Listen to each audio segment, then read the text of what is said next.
Hi, this is the Hey Neighbor podcast, and I am Val Free, the Executive Director of the Neighborhood Network Alliance. Today, we are speaking with the fabulous Taylor Iman, street singer, corporate singer, the singer of High Park and South Shore right now. And she'll probably tell you more, but those are the places I have experienced her. You're so funny. Hi, Val. So, hi, Taylor. How are you? I'm good. Yeah. Thanks for coming. Why, thank you. Yeah. How are you? Tell us about who Taylor is, because I met you in High Park.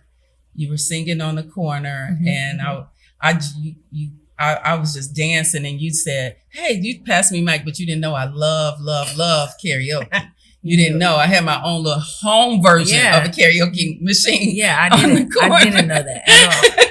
You didn't know they called me the queen of karaoke. You didn't know none of that. Oh my God. So, but I was like, no, I can't sing. You kept giving me the mic, but we did I did a little something, and people liked it, but I didn't know that this is your thing. I just know I love seeing you when I was walking down the street, and so as we were knowing that we were going to do corner karaoke, because we've been talking about it for 2 years, and then we had decided in June this is what we're going to do. And so I said, I know who we could call. Ghostbusters. No. And at first I had Anthony. I was like, just go to the corner. You'll find this lady on the corner. And so he didn't do that. I said, no, I took pictures of her phone number. Okay. Resourceful. We love that. And that's why it's out there. Yeah. So that people could. So we hired you to do corner karaoke for the summer. And we also hired you to alternate the week. So there's 1 week on the corner of the business corridors, and the other week it was in the garden.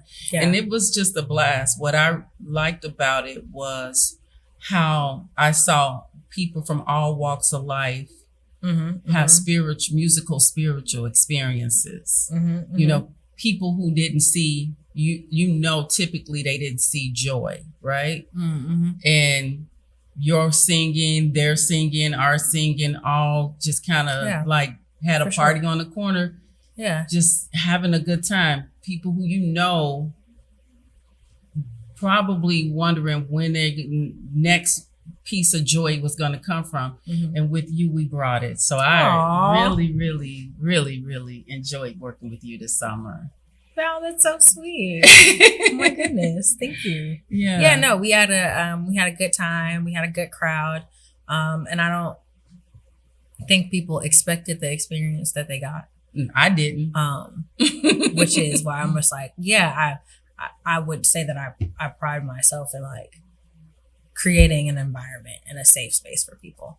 Yeah, I definitely, I like karaoke. So I just said, hey, let's do this. Listen, on the corner. Val, you would try to bring your own situation. Val was like, never mind, I got it. Okay. Yeah, I had to fall back. Serious. She's serious. But I know it was just like when my son bought me a karaoke machine about 2 years ago. It was like, we're gonna do karaoke on 71st and Jeffrey. That's what we're gonna do. So, okay. And now we're doing it. But the beauty is hiring a professional singer versus me, because I can't sing, I entertain. Okay. You're get the people up to do a group number. Yes. That's your thing. That's your vibe. Yes. But you said tell the people about me. Yes. I'm Taylor Iman. I'm a singer, a songwriter, an actress. I have been fortunate enough to travel the world utilizing my gift, and have had some also amazing and beautiful mentors in my life that have really helped me push towards my dream. And I won't lie that there has been, of course, detours, but I'm grateful that, I've gotten to perform from New York to Africa to Mexico to LA, Chicago. Wow. Lots of places. Yeah.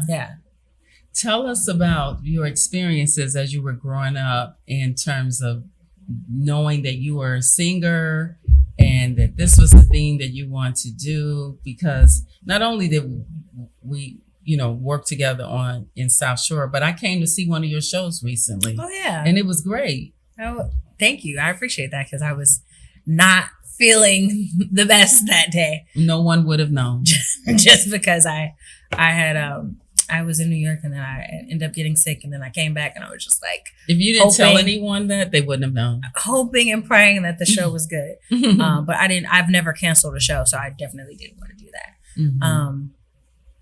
But I'm sorry, what was your question? Talk about your journey as a singer. Oh, well, how I grew Why up. did you decide to do singing, and when did you decide that I'm going to go to the streets and make people happy?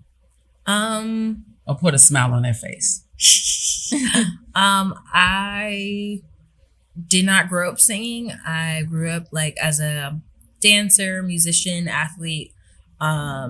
And though so many of my friends got to experience that, like being in a house full of musicians and singers, that just wasn't my story. It wasn't my case. I didn't really know that I could sing until like my friends started being like, no, like you can sing. I'm just like, not really. How old were you? I was probably like in 8th grade. Yeah, so it's late in comparison to the people who started singing when they were 3. It's okay. Yeah, no, I put in my 10,000 hours because of that. Like, I was like super committed because I was like, all right, if I'm gonna start this career path that everybody just kind of, oh yeah, they started singing in church and that was not the case. My friends randomly signed me up for a talent show and I won. And I always wanted to be an actress. And literally my theater teacher was like, I've heard you sing, like you should take musical theater seriously as a career path. What talent show? This was for the school talent show. Okay. Yeah. Great. Yeah. What school? This was Maryville High School. Okay. Yeah. In Indiana. And yeah, I started, going into advanced years after year. It's so funny when we look back at like what choir and show choir was for us who are creatives. It was such a big deal to be a part of. So it was something that I aspired to be over time. And then I started, auditioning for musicals and getting roles, and going to see my first professional show at Drury Lane Theater here in Chicago. I was like, yeah, it was ragtime. And I was like, this is what I want to do with the rest of my life. At Drury Lane, that's big, especially for Chicago. Yeah. Yeah. Wow. So what was that experience like? It was great. Like, like we had the people who were playing the roles on Broadway came to Chicago to do that. Quentin Earl Darrington, who originated the role of Joe Jackson in MJ the Musical right now, and Felicia LeKay, who originated the role of Diana Ross in Motown, were here. And Felicia LeKay ended up coming to my school and coming to my home for dinner. And it was just a nice way to have an introduction to what was possible. Oh, wow. Yeah. Yeah, that's a great story. Why, thank you. Yeah. Thank you. It was interesting to say the least. It was just like, oh wow, this is happening. What other projects have you worked on? As anything? Yeah, anything like musical, your album, how many, what are you working on now? Tell the people who Taylor is, where Taylor is going. Where she's been, where she's going, who she is. Oh my gosh. My last album was titled Motion Picture. Motion Picture by Taylor Iman. The single from that project was Big City. And we filmed the music video both here and in New York and partially in Gary. And that was the music video was directed by a very talented actor named Morocco Mari. He is Big L in P Valley, and he was Tariq in Empire. He's been 21 Bridges with Chadwick Boseman, but very talented actor. Directed that music video. And I think I was his first music video that he directed. Oh wow. And we had a lot of fun with that. It was great finding someone who understood like what I was writing musically, and how to portray that. And I'm currently, yes, working on my next project. It's I think it's slowly but surely, because I also write for other people, so it's easy for me to crank really? out. It's easy for me to crank out songs for other people, but when it comes to myself, I feel like that's more of a sacred space for me. So I had, took some time away from my own music to write for. I have a song called "The Taste" with Chicago's BJ, the Chicago Kid, and Vic Mensa that I was a writer on. Oh really? Amber Riley from Glee. I know she would hate to hear me say from Glee, but that's how we know you, girl. I have, writing credit on her project. Wrote a few songs. And yeah, so I would say that I do love and enjoy writing. It's just easier for me to write for other people. Oh wow. Yeah. But that's where the money is. That's what they say, right?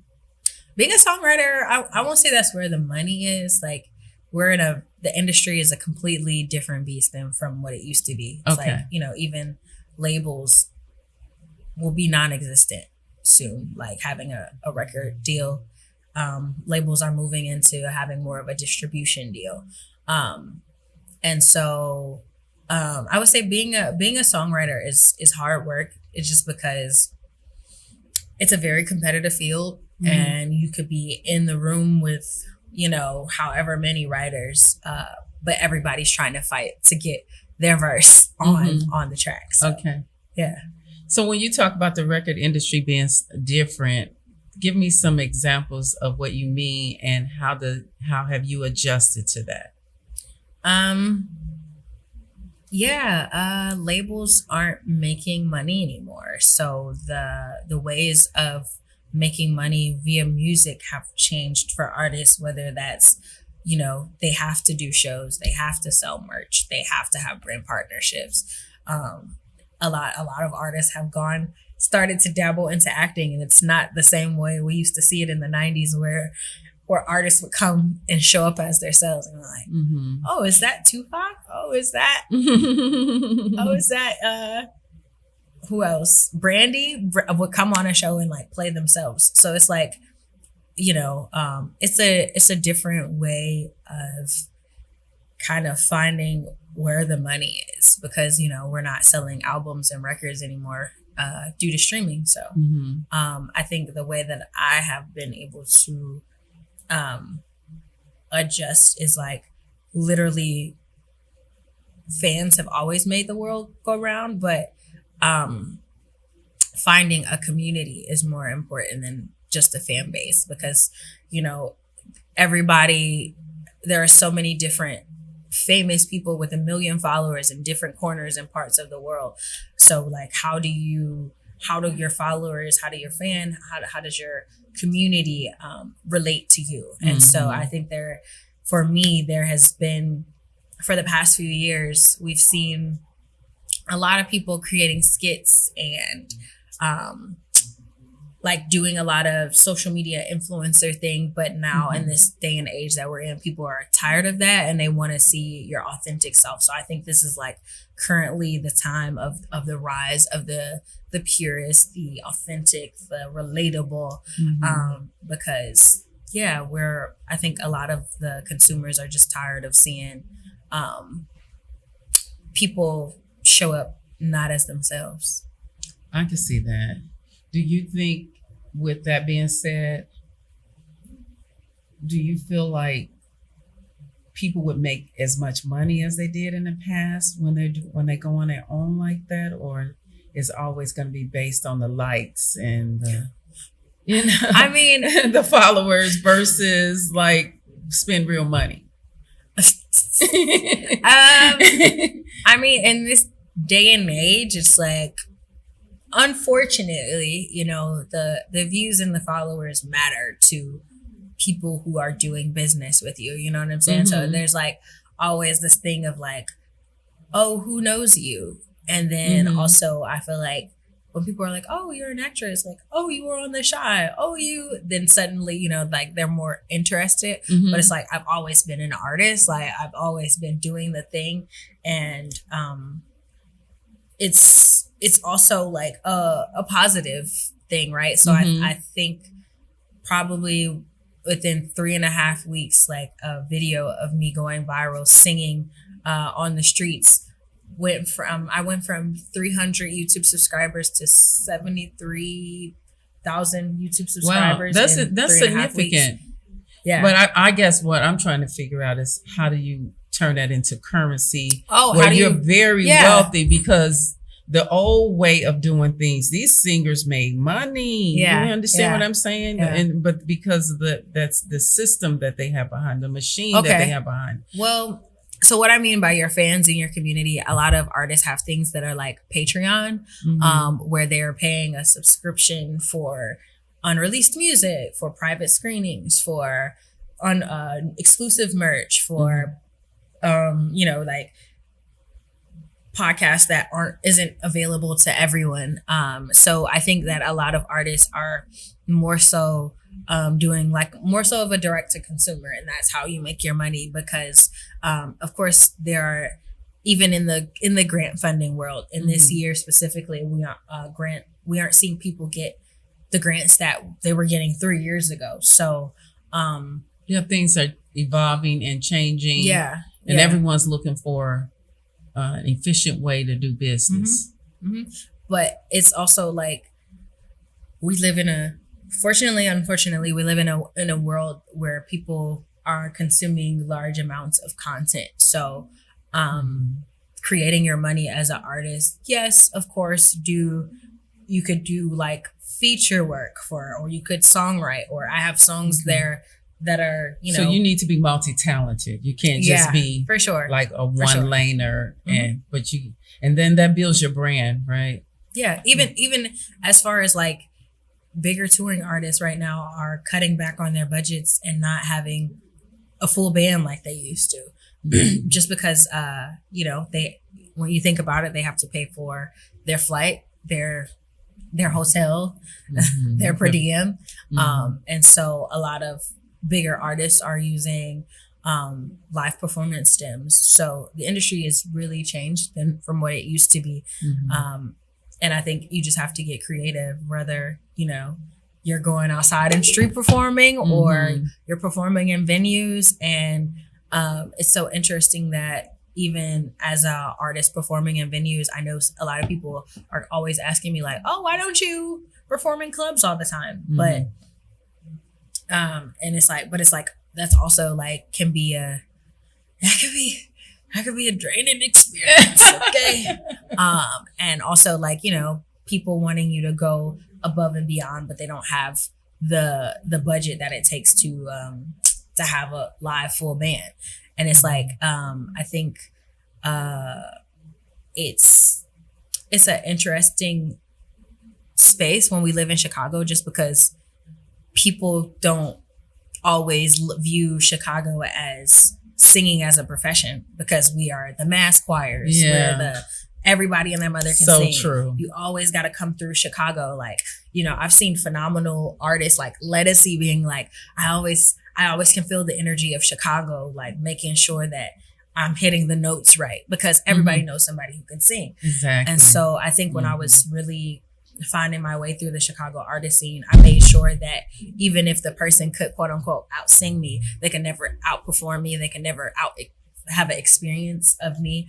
And so I had to find my niche of what makes me stand out from other artists. You mentioned acting. Where are some of the acting gigs you've had? And I do know you did something on Disney, right? Didn't you? Oh, okay. Yeah. Talk about it. You want me to talk about my time at Disney? Yeah. I originally went through Disney Dreamers Academy when I was in high school, and then they brought me back as talent the following year. And then the year after that, I became an ambassador. So I used to not only do things for specifically Disney, Disney Dreamers Academy, but get to travel with a lot of diversity and inclusion events with Disney that are like, Essence Music Festival and stuff like that. And it was, at the time, it was in partnership with Essence Magazine and Steve Harvey. And it was a very, very, very pivotal point of view for me. And during that time, Disney was focused on helping, kids who might not see this every single day. And it was a lot more Black and brown people during that time. So it was just a beautiful thing to see. Like, I remember being shaken in my boots because I wanted to ask Lisa Nichols to be my mentor, who is a phenomenal speaker, like one of the world's best. Wow. And I was like so terrified, but I remember her response being like, she turned around and was like, so what does that entail for you? And I was just like, oh, I didn't think that we were going to make it this far. But less like my auntie, love her. And just even like getting these mentors and like watching her and her leadership and how she talks to her team and everybody in her team, even though they're working down, they feel valued. When I think about like, my interactions with like Mr. Harvey and just being able to like, here I was maybe like my first year of college, I'm sitting in here in makeup with Mickey Taylor and the editor at large of Essence Magazine, Michelle Eubanks, and Will Packer, who, is a famous producer. Stump the Yard is where he started and all of this. And then it's just like, oh, I see how tangible what I am striving for is, you know what I'm saying? It was just like, and it was memorable moments. So it's just like, even, I remember my mentor, at the time during they call it what was it?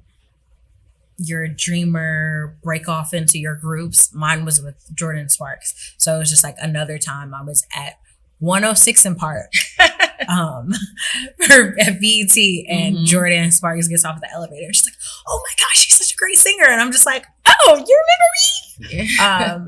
But it was a really important staple for me to see how, we of course went to Disney Traditions and, learned about courage, constancy, all the things, the 4 C's. It was more like the boot camp for entertainment. Yeah. Well, it was for different, some people were there for STEM, but basically they kind of chose like out of 1,000 of applicants, they chose 100 people. And amongst those 100 people, there was like a boy and a girl of each specific, like whatever it is that their dream was. Category. You know what I'm saying? Okay. So it was classic. Yeah, I'm like, I wish that I could explain it better right now, but I'm just like, I spent years with them, and just like, I got to open for Patti LaBelle and Yolanda Adams. Like, it's just like, wow, it's crazy when you think about it. And you live in the neighborhood. Right. Yeah. Nothing's wrong with that. It's just that I'm glad that you're tangible. No. Yeah. You give our community culture. So I love that. Like, South Shore, Hyde Park. That's the culture of the neighborhood. And you're breathing that when you are out there singing those songs, doing your thing, making people feel good, putting a smile on their face. And I'm like, not just like, like I think I said in the show, like when I started street performing during COVID, there were literally people who were like, hey, my mom just died and I wanted to kill myself, but I came out here and heard you sing. Thank you. Like, or the amount of celebrities I've happened to run into while singing on the street. Lorenz Tate, Jennifer Hudson, The Roots invited me to their show. They were like, hey, we used to do this. This is how we got discovered. Wow. Want to come to our show? That's awesome. And so, it's a beautiful thing to see the way that street performing impacts the community and everyone's enjoying, and especially during the pandemic when people didn't have access to seeing live music and they couldn't, have a communal space. So people. so you've created a niche for yourself to be able to bring joy. No, listen, like seriously, I'm not kidding when I say I've seen people who didn't know where, they probably don't know where they're going to get their next meal, just come out of their shell and enjoy the music or take the mic from you. Yes, that has happened a few times. Yeah. While they're just out there doing their thing, Take their teeth out, okay? Get out of their wheelchairs, Yeah. So we saw that. And so it's just like you bring that with you, and to see you a few weeks ago in action on another stage was just wonderful. Yeah. And then you talked about your documentary, which I think is going to be awesome. So talk about your documentary so more people can know about it and even possibly donate to making sure it happens, because like I said, it brings joy. Yeah. It's medicine to the soul. For sure. The documentary is titled There's a Stage on Every Corner, which is also, of course, the through line. And it's following the lives of singers, musicians, and dancers who we see street perform all the time in the cities of Chicago, and hearing about their life story. And I think a lot of times when you pass by a street performer, if I had $1 for every time someone said, "So why are you performing out on the corner? You should be blah, blah, blah, blah," not knowing that, I have these credits, and also I'm also a street performer. It was just like, the dance group that we follow the lives, like they've been on World of Dance, they've been on America's Got Talent, they've toured with Chris Brown and Boy Ray, and also they're still hitters, they're still street performers. And it's, people don't know outside of what they see. Like all they see is that moment. That's what did I tell you when I came in? I said, I don't know you, but I met you this summer. Yeah. And you did a great job, but I don't know you. So that's what. Continue. I'm sorry. You're just hitting the spots. Just even the day-to-day life of what a street performer is. And there's been times where I've been like, okay, let me go outside and street perform so I can warm my voice up to go to this audition. And I've gotten to also, take it anywhere. Like, I've been able to street perform in other cities, and also like busking is huge in Italy. They have a whole busking festival that people don't know about. And what is busking for those who don't know what busking is? Busking is essentially street performing, but singing street performing. And just like hearing the stories of the lives of the people that we as Chicagoans walk past every day, and we just think, oh wow, what they're doing is nice, you know what I'm saying, without actually knowing what it took for them to get to this point. And also the amount of courage that it takes to perform in front of strangers and hope that they like you. So street performing is the only live show that you go to first and then decide whether or not if you're going to pay to be there. So wow, that is true. Yeah. Never thought about it like that. Yeah. And you're creating crowds, doing crowd engagement. Giving me new appreciation for it. Yeah, for sure. And the documentary is produced by, I'm one of the producers, and Chancey Smith is the director. She's from Chicago, from Bronzeville, Emmy Award winning.